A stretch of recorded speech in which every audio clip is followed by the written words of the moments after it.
بالله من الشيطان الرجيم. بسم الله الرحمن الرحيم.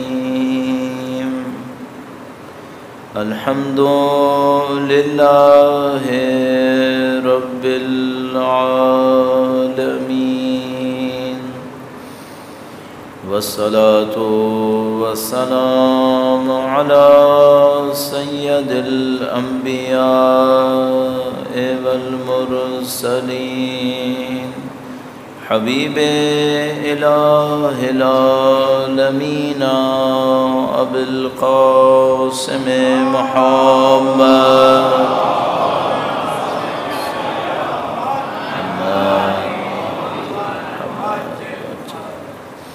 وعلى آله الطيبين الطاهرين، سيما بقية الله في الأراضين. قال الله تعالى في كتابه الكريم: بسم الله الرحمن الرحيم. أم حسبت أن أصحاب الكهف والرقيم كانوا من آياتنا عجبا.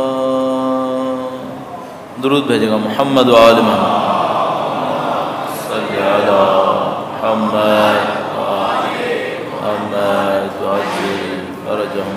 پروردگار عالم کے اس شکر کے ساتھ کہ اس نے ہمیں سید الشہداء کے فرش اعضاء پہ بیٹھنا نصیب فرمایا ہے، اور اس دعا کے ساتھ کہ انشاءاللہ مرتے دموں تک ہمیں ان کے تابعداروں میں قرار فرمائے، دنیا اور آخرت میں اہل بیت کی ہمراہی نصیب فرمائے، ان کے وارث کے ظہور کا دن دیکھنا نصیب فرمائے، اور ان کی نصرت کی راہ میں شہادت نصیب فرمائے. امام کے حضور ادائے احترام کے لیے، ظہور کی تعجیل کی دعا کے لیے درود بھیجیں محمد و آل محمد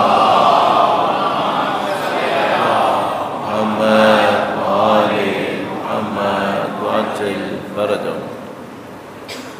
پروردگار عالم نے کائنات میں جتنی بھی مخلوقات خلق فرمائی ہیں ان سب میں انسان کو ایک مقام نصیب فرمایا ہے. انسان کو اشرف مخلوقات تعبیر کیا جاتا ہے، اور دین اسلام کی تعلیمات سے ظاہر انسان کا مقام بہت اچھے طریقے سے واضح ثابت. جب خدا متعال کسی مخلوق کو یہ ساری ذمہ داریاں دے رہا ہے جو انسان کو دی ہیں، تو یقیناً اس مخلوق کے پاس کوئی صلاحیت ہونی چاہیے، اس کے پاس کوئی توانائی ہونی چاہیے. باقی کسی مخلوق کے پاس یہ سب کچھ نہیں ہونا چاہیے جو اس کے پاس ہونا چاہیے. تو مثلاً صرف ابتداً مثال کے لیے اگر پودوں کی کوئی ذمہ داری نہیں ہے تو ان کو صلاحیت بھی نہیں چاہیے. ان کی کوئی ایسی ذمہ داری نہیں ہے جتنی انسان کی ذمہ داری ہے، تو ظاہر پودوں کو وہ صلاحیت نہیں چاہیے. جانوروں کی ذمہ داری نہیں ہے تو ان کو صلاحیت بھی نہیں چاہیے. یا اس طرف سے بھی کہہ سکتے ہیں جب وہ صلاحیت نہیں ہے تو یہ ذمہ داری بھی نہیں ہوگی. تو خود بخود ہمیں سمجھ میں آتا ہے کہ بھئی اگر انسان اشرف مخلوقات ہے اور انسان کو خدا متعال نے وہ نوازا ہے جو کسی کو نہیں نوازا، تو اس کی کوئی ایسی ذمہ داری ہوگی جو دوسروں سے بالکل مختلف ہوگی.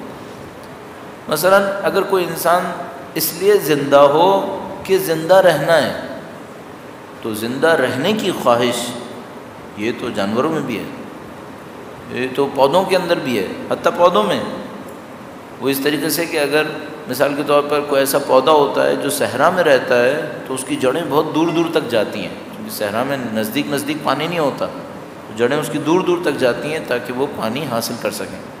تو ماحول کے مطابق پودے میں تبدیلی آتی ہے، ماحول کے مطابق زندہ رہنے کی خواہش کی وجہ سے پرندوں میں بھی تبدیلی آتی ہے، جانوروں میں بھی تبدیلی آتی ہے. بہت ساری مثالیں موجود ہیں اس کی، جس کو لوگ ایکو سسٹم کہتے ہیں، اس کی مثال وہاں سے مثالیں نکالتے ہیں. تو اگر صرف زندہ رہنا ہو تو یہ تو پودوں اور جانوروں کے اندر بھی ہے. اگر صرف اتنا کرنا ہے کہ بھئی میں چاہتا ہوں تھوڑا سا پرومیننٹ ہو جاؤں معاشرے کے اندر، میرا مقام ہو، میرے پاس تھوڑی سی سربراہی ہو، طاقت ہو، تو یہ تو جانوروں کے اندر بھی ہے۔ تو آپ نے یقیناً جانوروں کے بارے میں جو ڈاکومنٹریز وغیرہ آتی ہیں اس میں دیکھا ہوگا کہ مثلا بندروں کے اندر بھی ایسا ہوتا ہے، شیر کے اندر بھی ایسا ہوتا ہے، بہت سارے جانور ہیں جن کے اندر اپنے گروہ کی، جتھے کی قیادت اور لیڈرشپ اس کی خواہش ہوتی ہے۔ انسان کے اندر بھی اگر وہی ہو تو یہ تو جانوروں کے برابر ہو گیا۔ اب اس سے چھوٹی چیزیں، کھانا پینا، زاد و ولد، گھر بار، یہ سب تو پھر جانوروں کے اندر بھی سب مشترک ہے۔ لیکن ہم جانتے ہیں کہ خدا نے انسان کو وہ دیا ہے جو جانوروں کو نہیں دیا ہے۔ اس کا مطلب ہے کہ وہ طلب کرے گا ہم سے جو جانوروں سے طلب نہیں کرے گا۔ کسی جانور سے تزکیہ نفس طلب نہیں کر رہا، ہم سے طلب کیا۔ قد افلح من زکاہا وقد خاب من دساہا۔ آپ یقین فرمائیے یہ جو ہم لوگوں کے ذہن میں ہے کہ یہ خدا نے ہم سے طلب کیا ہے کہ ہم رزق کمائیں، یہ طلب نہیں کیا ہے۔ یہ بہت عجیب بات ہے، یہ خدا نے ہم سے طلب نہیں کیا ہے۔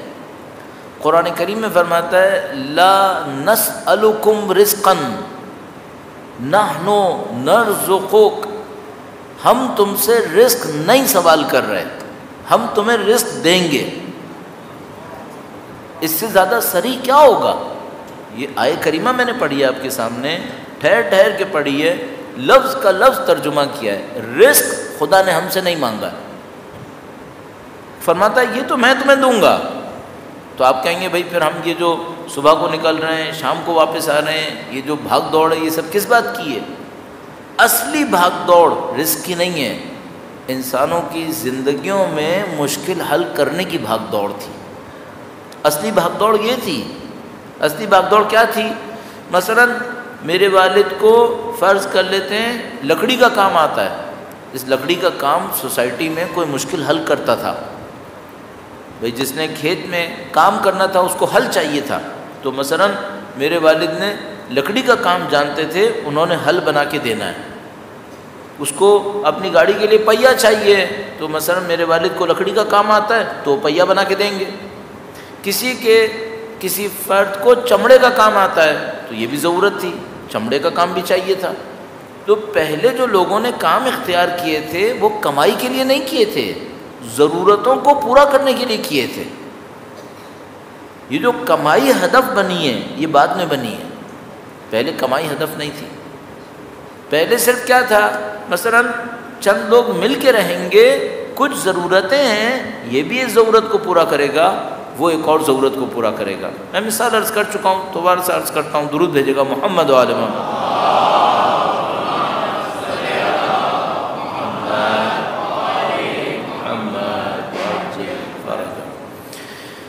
تو یہ ضرورت جو تھی وہ بنیاد تھی۔ تو مثال کے طور پر ہم لوگ چند مل کے رہ رہے ہیں، تو اس رہنے میں کچھ لوگوں کو کھیتی باڑی کرنی ہے، تو اب وہ جو کھیتی باڑی کرے گا وہ لکڑی کا کام نہیں کر سکتا ہے، تو جو لکڑی کا کام کر سکتا ہے وہ لکڑی کا کام کرے گا، ایک چمڑے کا کام کرے گا، ایک جانوروں کو سنبھالے گا، ایک اسلحے بنائے گا، ایک لوگوں کو منظم، اس طرح کی چیزیں تقسیم میں آتی تھیں کہ سب نے بھئی کوئی نہ کوئی کام تو کرنا ہے۔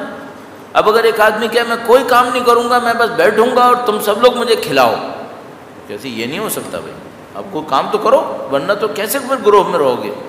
تو پہلے جو ہم لوگ نکلے گھروں سے کام کاج کے لیے، وہ انسانوں کی مشکلوں کو حل کرنے کے لیے نکلے تھے۔ اس کے بعد کچھ عرصے کے بعد یہ ہوا کہ لوگوں نے کہا کہ بھائی ٹھیک ہے، مجھے اب اس سے کمائی ہوگی، میں اس کو بچا کے رکھوں گا تاکہ میں دوسروں سے زیادہ طاقتور ہو جاؤں گا۔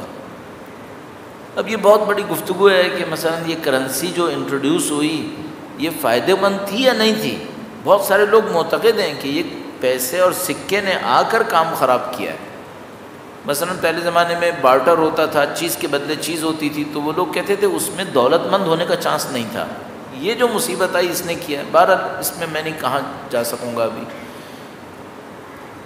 عرض یہ ہے کہ زندگی کا ہدف کمانا نہیں تھا، زندگی کا ہدف تھا لوگوں کی مشکلات کو حل کرنا۔ اچھا، جب ہم لوگوں کی مشکلات حل کرنے کے لیے بڑھیں گے تو ہمارے کھانے پینے ضرورتوں کا خیال کون کرے گا؟ خدا فرماتے میں کروں گا۔ یعنی ہمارے پاس مولا کا قول موجود ہے نہج البلاغہ کے اندر کہ درود بھیجے گا مولا کی ذات پر.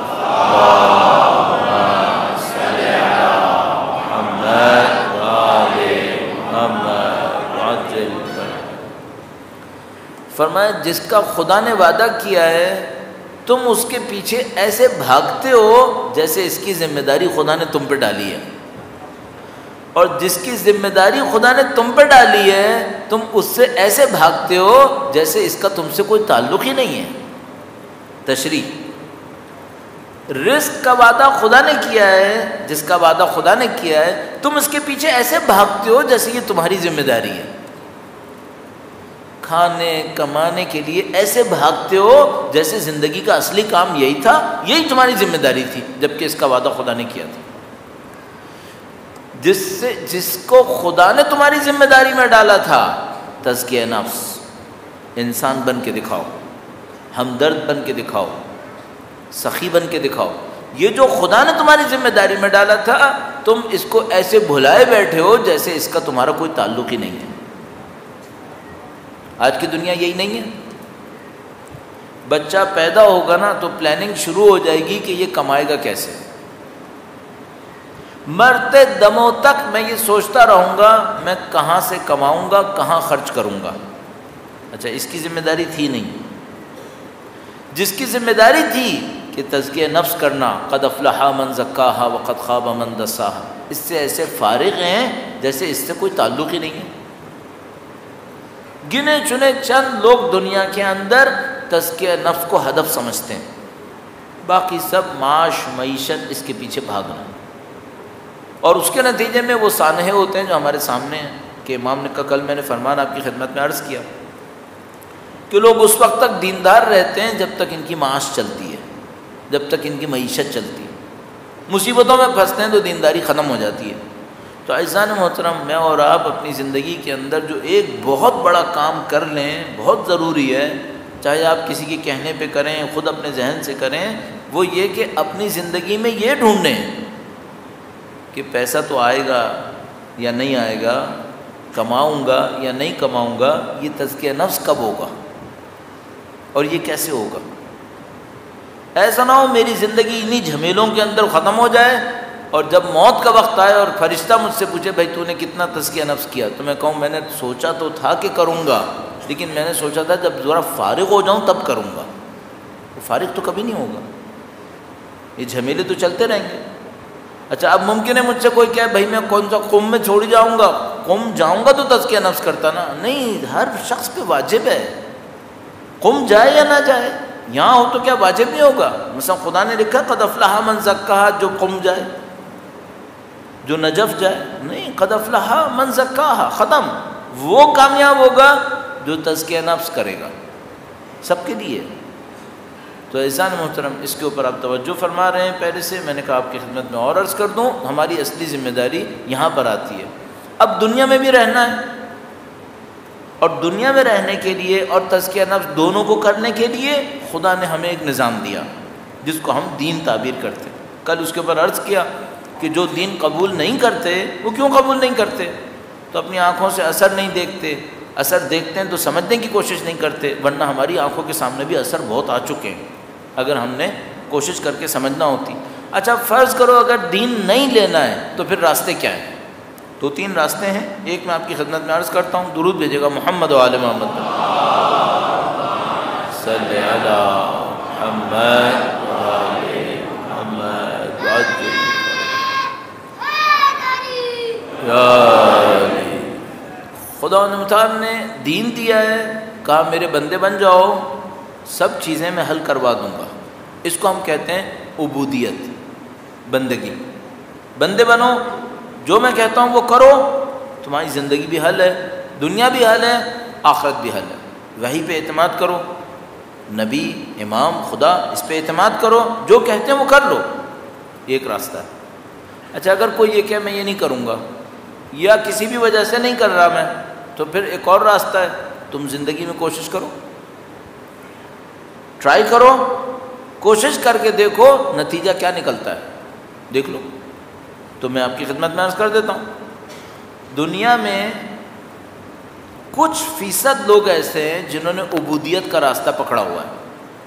کچھ فیصد لوگ ایسے ہیں، 7 ارب دنیا ہماری انسان ہے، کچھ فیصد ایسے ہیں جنہوں نے عبودیت کا راستہ پکڑا ہوا ہے۔ ایک شہید تھے ایران میں، شہید صدوق نام کر کے، اگر مجھے نام صحیح یاد آ رہا ہے، یہ 2 شہید تھے جنہوں نے مل کے ایک مدرسہ کھولا تھا، اس مدرسے کا نام ہی شہیدین پڑ گیا، 2 شہیدوں کا کھولا ہوا مدرسہ، اس میں سے ایک شیخ صدوقی تھے میرے خیال میں، اور ایک اور تھے۔ تو یہ کہتے تھے کہ یہ جو ساری دنیا ہے یہ ایک، معذرت کے ساتھ عوامی سی بات ہے ذرا سی، کہتے تھے یہ ایک میچ کی طرح ہے، گیم کی طرح ہے۔ اسٹیڈیم میں بعض اوقات 1-1 لاکھ لوگ بیٹھے ہوتے ہیں، تو کہنے لگے کہ یہ گیم کی طرح ہے، میچ کی طرح ہے، لاکھ لوگ تماشائی ہیں، کھلاڑی 22 ہیں، بس کھلاڑی 22 ہیں۔ یہ جو 7 ارب دنیا ہے اس میں 22 کھلاڑی ہیں، باقی سب کیا ہیں؟ یہ اسپیکٹیٹرز ہیں، یہ تماشائی ہیں، یہ تماشا دیکھنے آئے ہیں، کھیلنے نہیں آئے۔ تو کہتے تھے دعا کرو خدا تمہیں کھلاڑی بنائے، تماشائی نہ بنا دے۔ یہ جو دنیا، اچھا آج امام خمینی نے تو ایک اور ہی بات کہی، امام خمینی نے کہا کہ یہ جو دنیا ہے اس میں کچھ فیصد انسان ہیں، باقی فل ان دا بلینکس ہیں۔ بہت ہی عجیب بات ہے، میں تو جرات بھی نہیں کہ میں اس کی تشریح کروں۔ کہا کچھ فیصد انسان ہیں، باقی لوگ کیا ہیں؟ یہ فل ان دا بلینکس ہیں، خالی جگہیں پر کر رہے ہیں، ان کا اس گیم سے کوئی تعلق ہی نہیں ہے جو یہ دیکھ رہے ہیں اپنی آنکھوں سے۔ یہ کون لوگ ہیں؟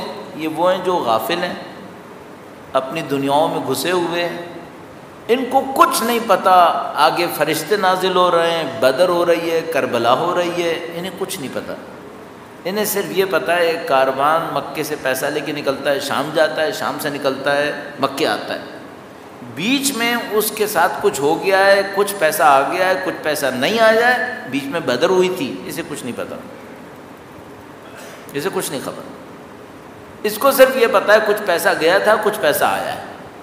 اس کو صرف یہ پتہ ہے ایک حاکم ہے شام کے اندر، اس کے ساتھ کوئی جنگ ہوئی ہے، اس میں کچھ لوگ شہید ہوئے ہیں، وہ جیت گیا ہے، وہ ہار گیا ہے، کچھ نہیں معلوم کیا ہوا ہے، میری دکان چل رہی ہے، کربلا ہو گئی، اسے نہیں پتہ چلا۔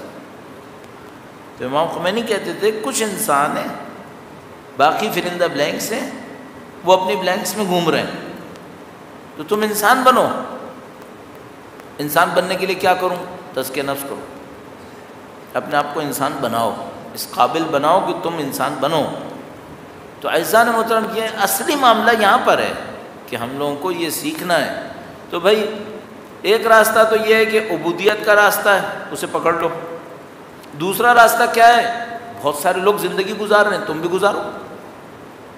اچھا یہ جو زندگی گزار رہے ہیں عبودیت سے ہٹ کر، ان کی زندگی کیسی گزر رہی ہے؟ پوچھ لو۔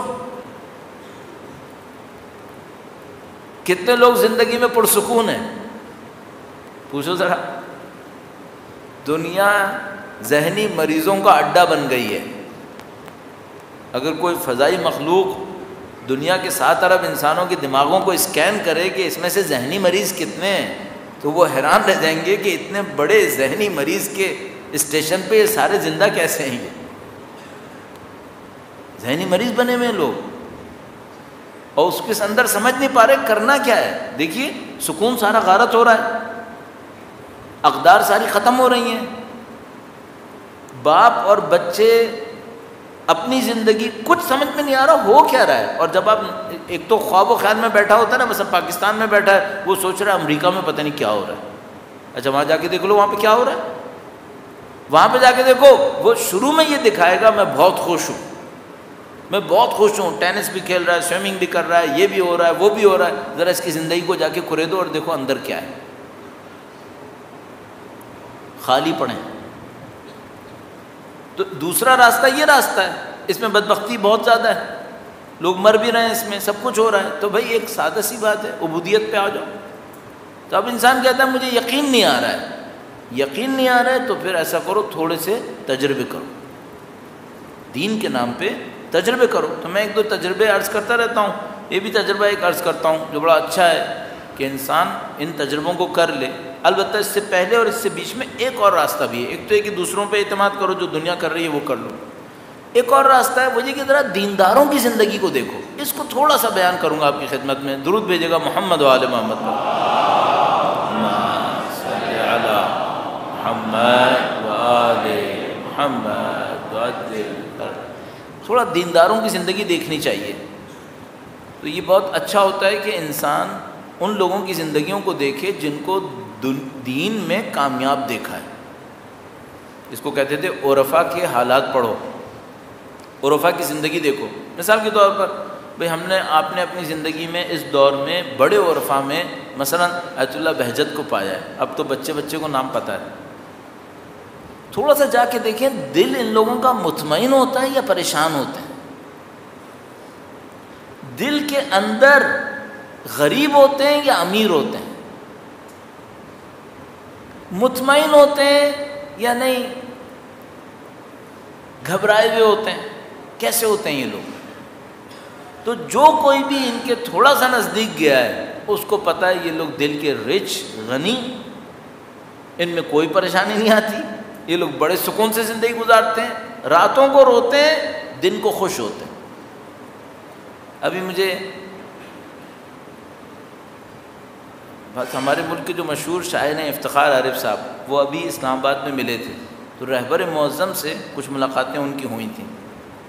تو مجھ سے کہنے لگے کہ یہ جتنا لوگ رہبر معظم کو دور دور سے دیکھتے ہیں نا تو ان کو لگتا ہوگا کہ یہ بہت سخت آدمی ہے.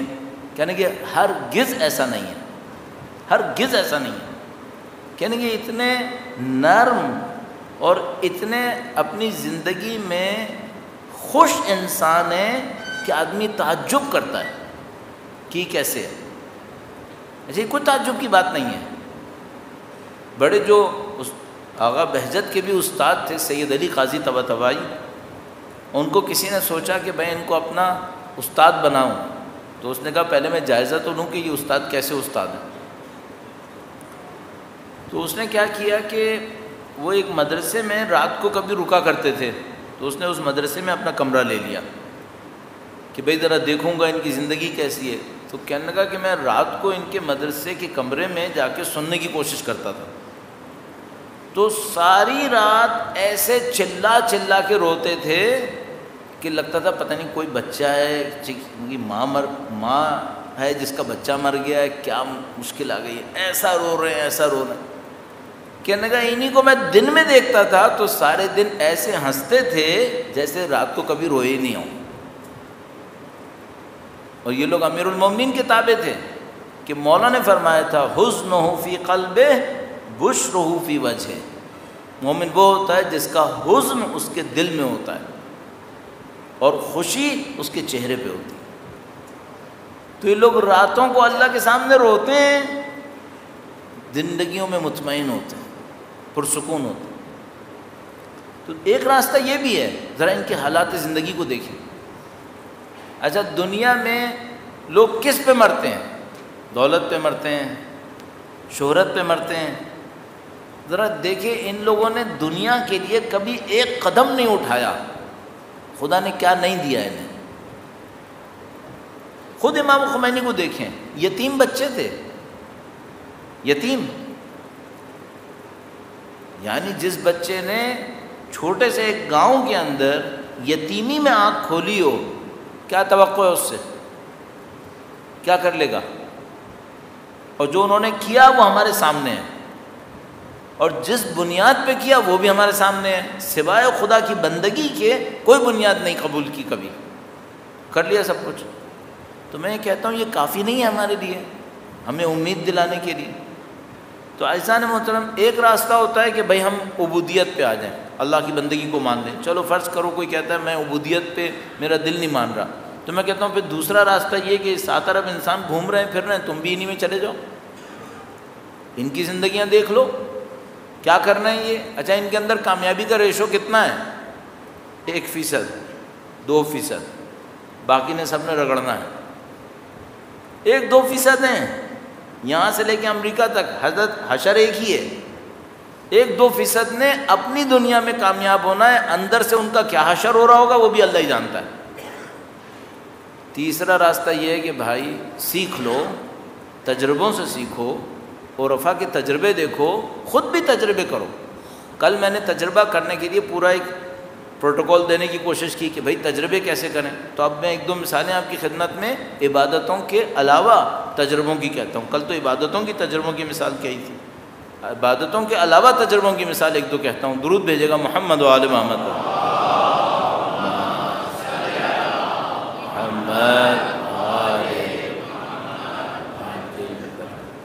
انسان دو قسم کے ہو سکتے ہیں، ویسے تو بہت ساری قسمیں بنا لیں گے، آپ میں اور آپ بہت ساری قسمیں کر سکتے ہیں، لیکن مجموعی طور پہ دو قسم کے ہو سکتے ہیں۔ ایک وہ ہے جو مکار ہے، بہت چالاک ہے، اتنا چالاک ہے کہ کوئی آدمی اس کو دیکھتا کہتا ہے بھائی ذرا دور رہنا، بہت چالاک ہے۔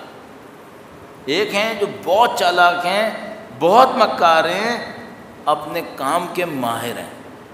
اپنا کام کیا ہے؟ اپنا الو سیدھا کرنا ہے۔ دوسروں کے ساتھ کیا گزرتی ہے کوئی مسئلہ نہیں۔ دیندار بھی ہو سکتے ہیں، بے دین بھی ہو سکتے ہیں۔ مثلا آپ کہیں گے بھائی یہ کون سا دیندار ہے جو مکار بھی ہے؟ ہو سکتا ہے، بہت اچھی طرح ہو سکتا ہے۔ ایک وہ ہوتا ہے جو بے دین مکار ہوتا ہے، وہ آتا ہے اسٹریٹ فارورڈ مکاری کرتا ہے، فراڈری کرتا ہے، جال سازی کرتا ہے، سب کام کر لیتا ہے۔ ایک وہ ہوتا ہے جو دیندار مکار ہوتا ہے۔ وہ دیندار مکار کیسے ہوتا ہے؟ جھوٹ بھی بولے گا تو پہلے توریہ کر لے گا، پہلے اس کی پکچر سنبھال لے گا، پکچر سنبھالنے کے بعد اپنے آپ سے کہے گا میں نے تو صحیح کیا۔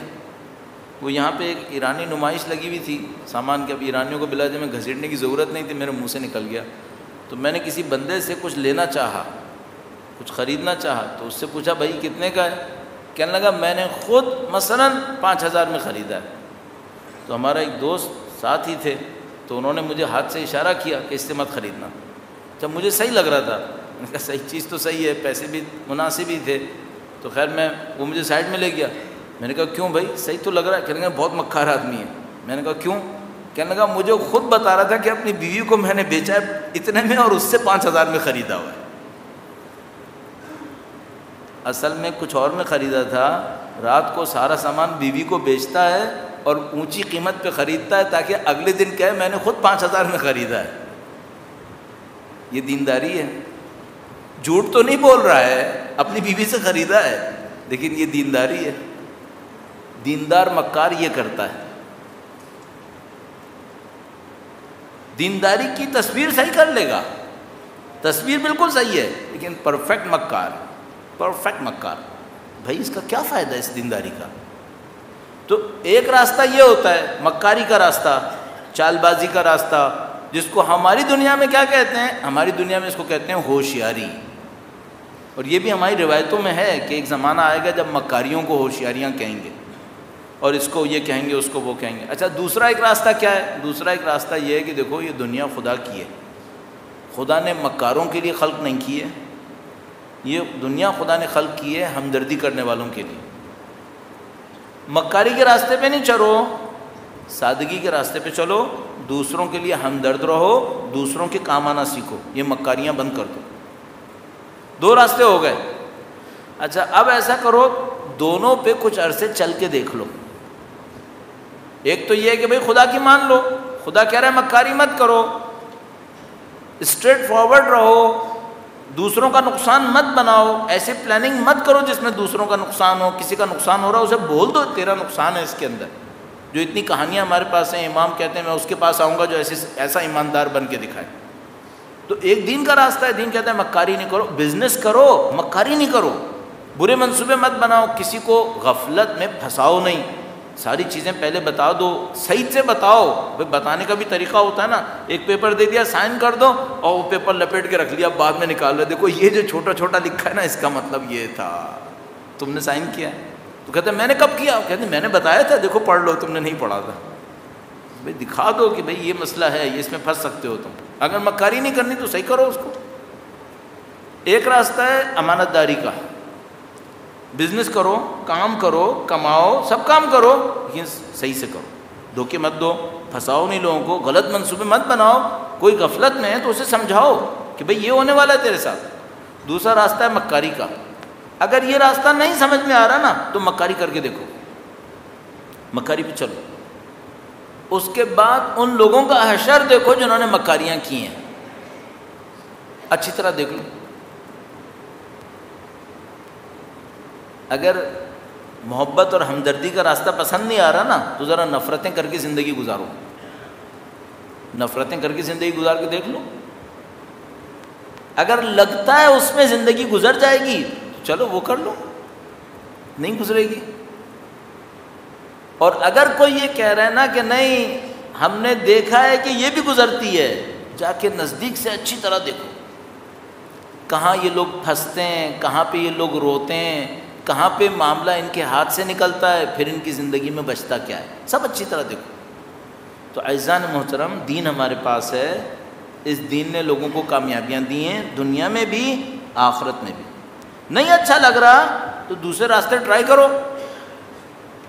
اور یہ میں آپ کی خدمت میں عرض کر دوں کہ دین کو بھی ٹرائی کرو، دین کو بھی ٹرائی کرو۔ ایک دوست نے مجھے بہت اچھا بتایا، میں کچھ اطراف میں ایسے لوگ ہیں جنہوں نے مجھے کچھ چیزیں بہت اچھی سکھائی ہیں، میں ان کا احسان مند ہوں، انہوں نے بہت اچھی چیزیں سکھائی ہیں۔ تو ہمارے ایک دوست ہے، وہ بہت اچھا نیکی کا کام، لوگوں کے کام آنا، پیسے کے ذریعے، اپنی بات کے ذریعے بہت کام کرتے ہیں ماشاءاللہ۔ تو میں نے ایک دن ان سے پوچھا کہ بھائی اتنا کیوں؟ آخر حد ہوتی ہے، تو تم تو ہر وقت ہی دوسروں کے لیے لگے رہتے ہو، بھائی اتنا کیوں کرتے ہو؟ تو اس نے بہت خوبصورت مجھے اس بندے خدا نے بتایا، کہا کہ یہ جو میں پہلے کرتا تھا، پہلے بھی میں دینے کی کوشش کرتا تھا، دیتا تھا، دکھاوے کا دیتا تھا۔ کہنے کا میں پہلے دکھاوے کا دیتا تھا، مثلا امام بارگاہ میں کوئی کام ہو گیا میں بھی ذرا دے دیتا تھا کہ ذرا کمیونٹی میں میرا بھی نام آئے گا۔ تو کہنے کا میں نے جب دکھاوے کا بھی دیا تو میں نے عجیب بات نوٹ کی کہ خدا میرے دکھاوے کے دیے ہوئے کو بھی مجھے بڑھا بڑھا کے واپس کر رہا ہے۔ کہنے کا میں نے عجیب بات نوٹ کی کہ میں تو دکھاوے کا دے رہا ہوں لیکن خدا اس دکھاوے کے صدقے کو بھی برکت دے رہا ہے۔ تو کہنے کا پھر مجھے خدا سے شرم آئی کہ جو خدا میرے مصنوعی صدقے کو بھی قبول کر رہا ہے تو میں اس کو پاکیزہ صدقہ کیوں نہ دوں، پھر میں اس کو پاکیزہ صدقہ کیوں نہ دوں۔ تو عزیزو یہ بندے نے تجربہ کر لیا نا اپنی زندگی کے اندر، زندگی میں تجربہ کر لیا، اس کو سکون آ گیا کہ بھائی یہ جو صدقہ ہے یہ بہت اچھی چیز ہے، اور جعلی صدقہ بھی چلتا ہے لیکن پاکیزہ صدقہ بہت چلتا ہے، اچھا چلتا ہے۔ تو میں فرق عرض کر دیتا ہوں، ویسے کوئی مجھ سے پوچھتا ہے بھائی مثلا رزق میں اور دولت میں کیا فرق ہے؟ اگر کوئی گندا صدقہ دیتا ہے تو خدا اسے دولت دیتا ہے، کوئی پاکیزہ صدقہ دیتا ہے تو خدا اسے رزق دیتا ہے۔ دونوں میں فرق کیا ہے؟ پیسہ تو پیسہ ہوتا ہے، ہاں دیکھو وہ کمائی جو آپ کو خدا کی طرف لے کر جائے وہ رزق ہے، اور وہ کمائی جو خدا سے دور لے کے جائے وہ دولت ہے، وہ دولت ہے۔ اب آپ یہ طے کرو آپ کے پاس دولت ہے یا رزق ہے؟ اپنے آپ سے سوال کرو کہ بھئی ایسی کمائی جو مجھے خدا کے نزدیک لے کے جائے۔ مثال کے طور پر جتنا بزنس پھیل رہا ہے نماز میں توجہ بڑھ رہی ہے، اس کا مطلب ہے رزق آ رہا ہے۔ اچھا ایک کا جتنا بزنس پھیل رہا ہے عبادتوں پہ توجہ کم ہو رہی ہے، اس کا مطلب ہے اس کے پاس دولت آ رہی ہے، اس کے پاس رزق نہیں آ رہا۔ اسے یہ بھی عرض کرتا چلوں چونکہ میں سوچتا ہوں آخر تک جاؤں، صرف سفر کرنے سے کچھ نہیں ہوتا ہے۔ ایک آدمی کیا میں ہر سال اتنی دفعہ زیارت پہ جاتا ہوں، اس سے نہیں ہوگا، یہ دیکھنا پڑے گا زیارتوں میں توجہ کے ساتھ جو زیارت کر رہا ہے وہ کتنے فیصد ہے۔ اچھا نمازیں جو پڑھ رہا ہے وہ کیا ہوئی ہیں، وہ کتنے فیصد ہیں۔ توجہ سے پڑھ رہا ہے ٹال کے پڑھ رہا ہے، چلو ٹھیک ہے پیسہ چونکہ اس کے پاس ہے یہ ہر روز کربلا جا رہا ہے، لیکن وہاں پہ کیا کرتا ہے؟ دل عبادتوں میں کتنا ہے، اللہ کی طرف کتنا ہے، یہ معیار ہے۔ تو عزیزان محترم اس سے اپنی زندگی کو ناپیں کہ بھئی ہمارے پاس دولت بڑھ رہی ہے، رزق بڑھ رہا ہے، عبودیت میں بڑھ رہے ہیں یا کچھ اور ہو رہا ہے۔ درود بھیجے گا محمد وآل محمد۔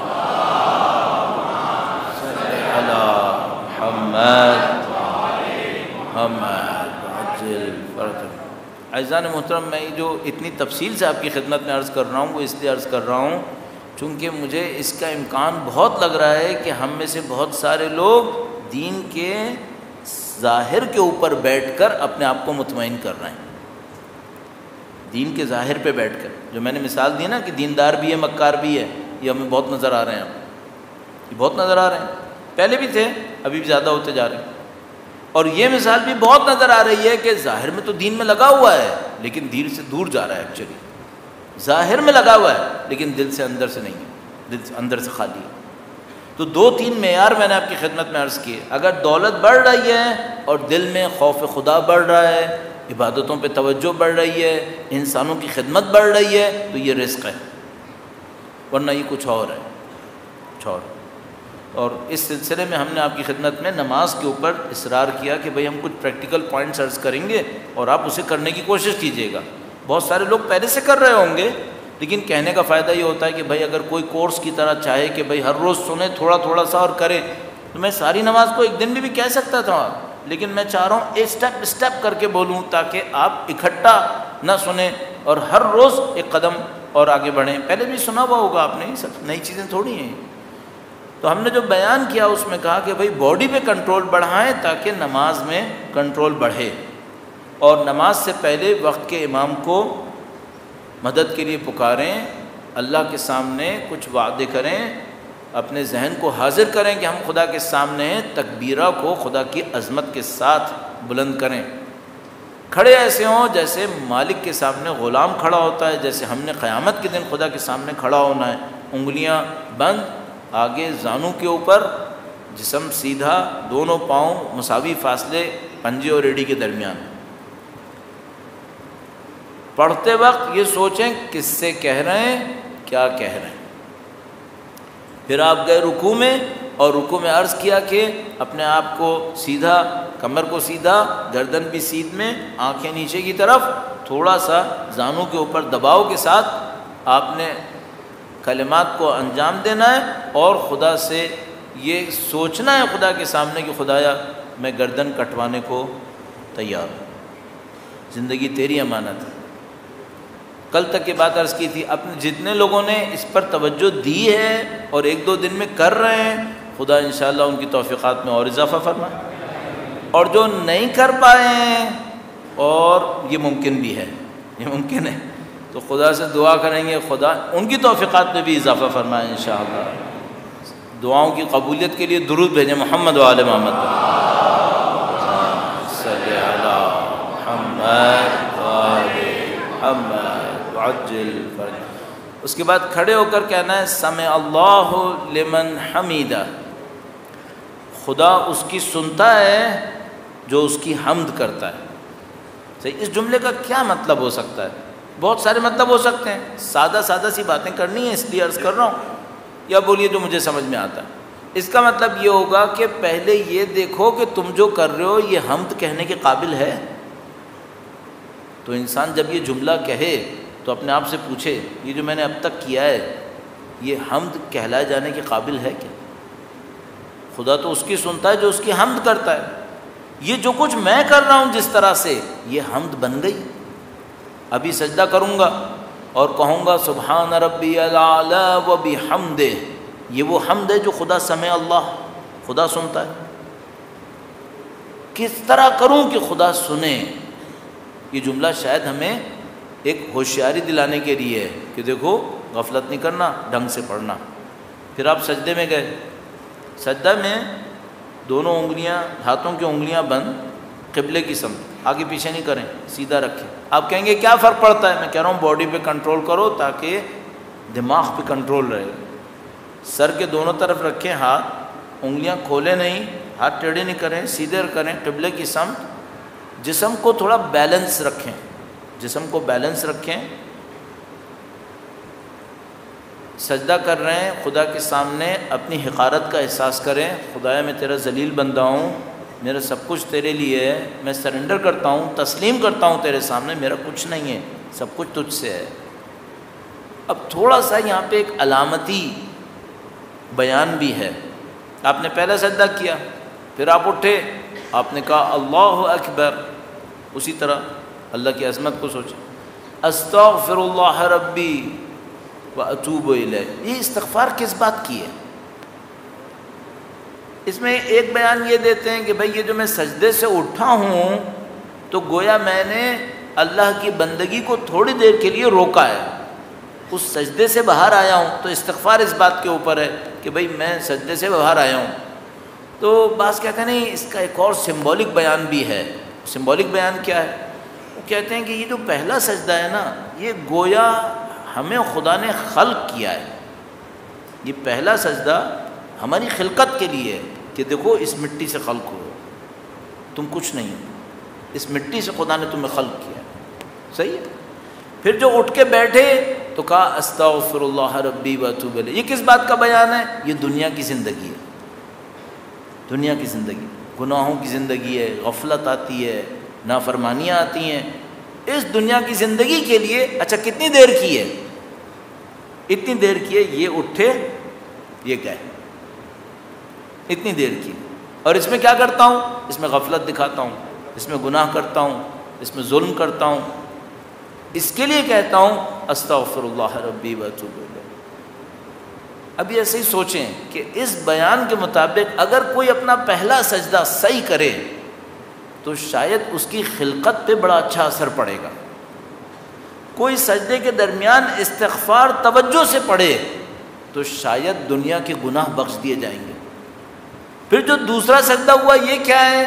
یہ گویا مر کے دوبارہ زمین میں ہی جانا ہے، یہاں سے قبر شروع ہو گئی، یہاں سے قبر شروع ہو گئی۔ اب جو قبر شروع ہوئی تو پھر ذکر کرے، اس سے کیا فائدہ ہوگا؟ شاید اگر یہ دوسرا سجدہ میں اچھا کر لوں تو خدا میری موت اچھی کر دے، میری قبر اچھی ہو جائے۔ اس کا مطلب کیا ہے؟ اس کا مطلب ہے میری نماز میری زندگی بنا رہی ہے، میری آخرت بنا رہی ہے۔ یہ نماز اگر صحیح ہو گئی، وہ روایت ہے نا آپ کے پاس، جس کی نماز قبول ہوئی اس کا سب کچھ قبول ہو گیا۔ تو اس طرح یہ نماز ہماری زندگی کو بیان کر رہی ہے، تو آپ اور میں توجہ سے پڑھیں۔ آپ سے میں عرض کر رہا ہوں تاکہ مجھے بھی یاد رہے گا، پھر میں آپ پڑھیں گے، آپ کا ثواب مجھے ملے گا، تو میری نماز بھی اور اچھی ہو جانی چاہیے، اچھی ہو جانی چاہیے۔ تو سجدے میں جائیں، پہلا سجدہ یہ سوچ کر کریں گے میری خلقت کا سجدہ ہے۔ دو سجدوں کے درمیان استغفر اللہ ربی واتوب الیہ۔ ہاتھ کہاں رکھیں؟ ہاتھ زانوں پر، انگلیاں جوڑی ہوئی، اور نگاہوں کو اپنے گود کی طرف، استغفر اللہ ربی واتوب الیہ۔ پھر تکبیر کیا کہ دوسرا سجدہ کرتے وقت یہ سوچیں یہ میری موت ہے، یہ میری موت ہے، دوبارہ دنیا مٹی کی طرف۔ اس دوسرے سجدے کو اچھا کر لوں، کاش میری موت اچھی ہو جائے، کاش میری قبر اچھی ہو جائے۔ اس امید پہ کریں تو خدا دینے والا ہے، خدا دینے والا ہے، شاید اچھی موت دے، شاید اچھی قبر دے۔ تو ابھی اتنے پہ رکھ لیتے ہیں، اس کو پریکٹس میں لے کر آئیں۔ کچھ چیزیں میں آپ کی خدمت میں جسم کے لیے عرض کر رہا ہوں، اور کچھ چیزیں میں آپ کی خدمت میں سوچنے کے لیے عرض کر رہا ہوں، دونوں پہ توجہ دیں۔ اب میں ایک اور بات بھی سوچتا ہوں، وہ یہ کہ یہ نماز اتنا اہم رکن ہے عبادتوں کا، اتنے لوگ جو یہاں بیٹھے ہیں، اگر یہ سب اس طرح نماز پڑھنے لگیں، یہ تو پوری سوسائٹی چینج ہو سکتی ہے اس طرح۔ بھائی دیکھو، میں یہ سوچتا ہوں کہ وہ جو گناہ گار لوگ ہوتے ہیں، وہ ایک آبادی میں جاتے ہیں، لوگوں کو گناہ کا جیسے وائرس لگا دیتے ہیں، سب لوگ گناہ میں مبتلا ہو جاتے ہیں۔ اچھا، اگر ہم سید الشہداء کی محبت کے نام پر لوگوں کی نمازوں کو اچھا کر دیں، سوسائٹی میں کتنی بڑی تبدیلی آ جائے گی۔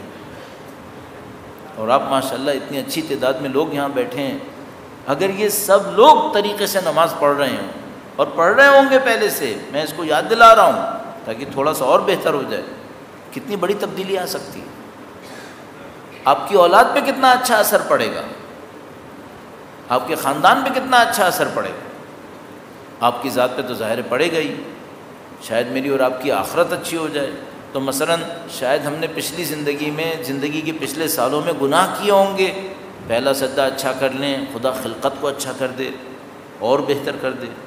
دوسرے سجدے سے پہلے بیچ میں استغفر اللہ کہیں، شاید خدا پچھلے گناہوں کو بخش دے۔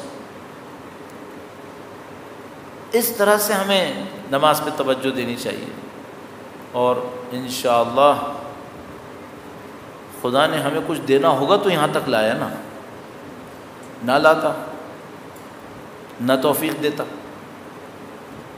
انسان کے پاس امید کے سوا اور ہے کیا؟ اپنے گناہ دیکھتا ہے تو نا امیدی آتی ہے کہ بھئی ان گناہوں کے ساتھ میں کہاں پہنچوں گا، لیکن جب خدا کا لطف و کرم دیکھتا ہے کہ بار بار بلا لیتا ہے، بار بار آنے دیتا ہے، تو انسان کی امید بڑھ جاتی ہے۔ جب انسان سوچتا ہے کہ بھئی خدا چاہتا تو میرے 2 گناہ کے بعد مجھے کہتا ہے کہ بس اب سے کوئی تعلق نہیں ہے، نہیں کیا، ابھی بھی بلا لیتا ہے، تو مجھے خدا کے اس بلانے کی قدر کرنی چاہیے، خدا کا نافرمان نہیں ہونا چاہیے۔ آپ اور میں انشاءاللہ پروردگار عالم کی اس نعمت کا خیال رکھیں گے کہ خدا نے ہمیں امام حسین کی محبت دی ہے۔ امام حسین کی محبت انسانوں کے لیے اکسیر ہے، ہر بیماری کا علاج ہے۔ ان الحسین مصباح الہدی و سفینۃ النجات۔ تو جب مولا سب کے لیے نجات ہیں تو میرے لیے نجات کیوں نہیں بنیں گے؟ سب کے لیے مصباح الہدی ہیں تو میرے لیے بھی مصباح الہدی ہوں۔ اور جب میں اپنے مولا سے کچھ عرض کرنے لگوں تو دکھانے کو تو کچھ نہیں ہے، حقیقت یہ ہے کہ جو کچھ بھی دکھائیں خدا کو یا خدا کی حجت کو، اس میں نقص اور عیب تو بہت زیادہ ہیں، لیکن شاید بعض جگہ پر یہ دعویٰ کر سکیں کہ مولا آپ کو تو اتنی طاقت ہے کہ آپ ہمارے دلوں کے اندر دیکھ سکتے ہیں۔ دوسرے انسانوں کو ہم دھوکہ دے سکتے ہیں، لیکن اپنے مولا سے یہ کہیں گے کہ مولا آپ کو تو پتہ ہے آپ ہمارے دلوں کو دیکھ سکتے ہیں، مولا اس دل میں جھانک کر دیکھیں آپ کی محبت ہے یا نہیں، آپ خود دیکھیں۔ گناہگار تو ہیں، یہ تو قبول کرتے ہیں، اس کو تو ہم نہیں چھپائیں گے، لیکن مولا آپ خود دیکھیں کہ آیا آپ کے والدین، آپ کے جد امجد کا ہمارے دل میں احترام ہے یا احترام نہیں۔ آپ کے جد کو اللہ کا نبی سمجھتے ہیں ہم، آپ کے والد گرامی کو اپنا امام کہتے ہیں، آپ کی والدہ کا احترام نام بھی احترام سے لیتے ہیں ہم، اور آپ کے نام کو عظیم الشان سمجھتے ہیں۔ اتنا پیش کرنے کے قابل نہ ہو تو ان آنسوؤں کو آپ استعمال کر سکتے ہیں۔ آپ اپنے مولا سے کہہ سکتے ہیں کہ میرے مولا جب میں آپ کی یاد میں روتا ہوں تو آپ میرے دل کو دیکھیں، میں آپ کے لیے سچا روتا ہوں یا مصنوعی روتا ہوں۔ جب آپ کی پیاس مجھے سمجھ میں آتی ہے کہ آپ دنیا سے پیاسے گئے تو میرے مولا اس پیاس پہ مجھے غم آتا ہے، مجھے افسوس ہوتا ہے کہ ساری دنیا تو پانی پیے اور نبی کا نواسا پیاسا مرے، افسوس ہوتا ہے۔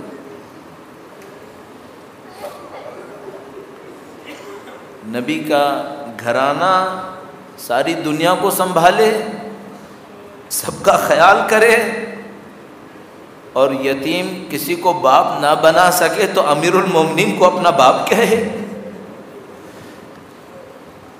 یتیموں کے لیے امام حسین خاص توجہ دیں، اور جب حسین کی یتیم بچی کربلا میں ہو تو تماچے کھائے۔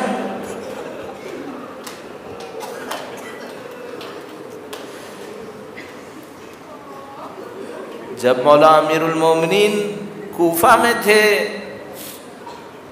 اور خبر ملی کہ مولا کے سر اقدر پہ زخم لگا ہے، تو ہمارے یہاں یہ روایت پڑھا کرتے ہیں کہ کوفہ کے بچے دودھ کے پیالے لے کر کہتے تھے کہ کوئی ہمارے بابا تک پہنچا دے، علی دودھ کے چند گھونٹ پی لیں، تو میرا دل کہتا تھا کہ اے یتیموں، تم 40 ہجرہ میں بچے ہوگے، لیکن 61 ہجرہ میں جب یہاں سے حسین کے یتیم بچے گزرے ہوں گے تو تم لوگ جوان ہوگے۔ کیا تمہیں یاد نہیں تمہارے بچپنے میں امیر المومنین نے تمہارے ساتھ کیا کیا تھا؟ جب حسین کے یتیم بچے بازوؤں میں رسے بندھے کوفہ کے بازاروں سے گزرے تو تم نے اپنے بوڑھے باپ کے احترام میں ان بچوں کو آزاد کیوں نہیں کروایا؟ تمہیں ان کو آزاد کروانا چاہیے تھا۔ اور ایک جملہ اور عرض کروں گا کہ جب انسان کسی کے احسان کو یاد رکھتا ہے تو کچھ تو اس کی اولاد کا بھی خیال کرتا ہے۔ جب تم نے امیر المومنین سے ایک احسان لے لیا تھا، امام حسین سے احسان لے لیا تھا، تو جب سید سجاد کے گلے میں طوق دیکھا اور ان کے پاؤں میں زنجیریں دیکھی تو تمہیں نہیں پتا تھا کہ یہ حسین کا بیٹا ہے؟ اور کتنا عجیب شعر ہے یہ، سجاد اسیر جور ہوئے، افسوس کسی نے یہ نہ کہا، یہ پاؤں ستون کعبہ ہیں، زنجیر کسے پہناتے ہو؟ تو بس ایک جملہ اور اشارہ کر دوں، ایک روایت اور ہمارے پاس روایت موجود ہے، ایک شخص مسلم نام کر کے کوفہ میں قافلے کی آمد کا منظر بیان کرتا ہے کہ جب کوفہ میں قافلہ داخل ہوا تو منظر کیا تھا؟ منظر میں بیان کرتا ہے، کہتا ہے میں نے قافلے کے آگے آگے ایک جوان کو چلتا دیکھا جن کے گلے میں طوق تھا، ان کے پاؤں میں زنجیریں تھیں۔ ایک جملہ کہتا ہے ان زنجیروں سے خون بہہ رہا تھا۔ عزیزو ذرا حساب کرو، کربلا سے جو نکلے تھے تو 2 دن میں کوفہ پہنچ گئے ہوں گے، 2 دن میں مولا کی زنجیروں سے خون برس رہا تھا۔ جب یہ شام پہنچے ہوں گے تو کیا گلے کی ہڈیاں تک نظر نہیں آتی ہوں گی؟ اس خاطر جب 5ویں امام اپنے بابا کو دفنا رہے تھے تو ماتم کیا تھا۔